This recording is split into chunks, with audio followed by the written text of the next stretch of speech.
ভিক্ষুক রাস্তা দিয়া যায় আর জমিদারের পুত্রবধূও যায়। একজন সামনের থেকে আসতেছে, একজন সামনের দিকে যাইতেছে।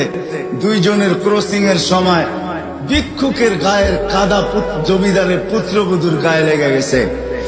সে দুনিয়া আন্ধার করে ফেলছে, স্বামীকে ডাইকা নিয়ে আসছে, বলছে ভিক্ষুক আমার কাপড় নষ্ট করে দিছে। সে শুধু ভিক্ষুক ছিল না, বৃদ্ধ ছিল। বৃদ্ধ ছিল না শুধু, জীর্ণ ছিল, শীর্ণ ছিল। শরীরে কাপড় ছিল না, ফাটা চিরা কাপড় ছিল।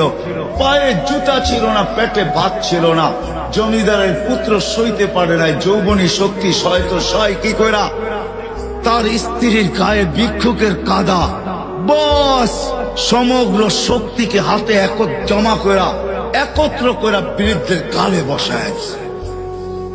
বৃদ্ধ কিচ্ছু বলে নাই, শুধু উপরের দিকে তাকায় দুই তিনটা শব্দ উচ্চারণ করছেন।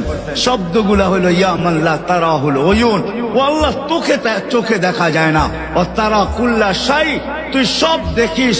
ফারা তারা মা বি, তুই কি দেখিস না আমার সাথে কি ঘটতেছে? এটা কি দেখিস না? বলতে দেরি যুবক, মরতে দেরি হয় নাই। জমিদার চলে আসছে, প্রতিশোধ নিবে। বৃদ্ধের একদিকে মুস্কি হাসি, একদিকে বলতেছে প্রেমের খেলা এমনই হয়। জিজ্ঞাসা করছে কিসের প্রেমের খেলা রে?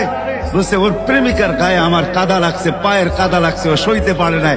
যৌবনী শক্তি দিয়ে আমার বৃদ্ধ গালে বসায় দিছে। আমাকেও একজন ভালোবাসে, সেও সইতে পারে না।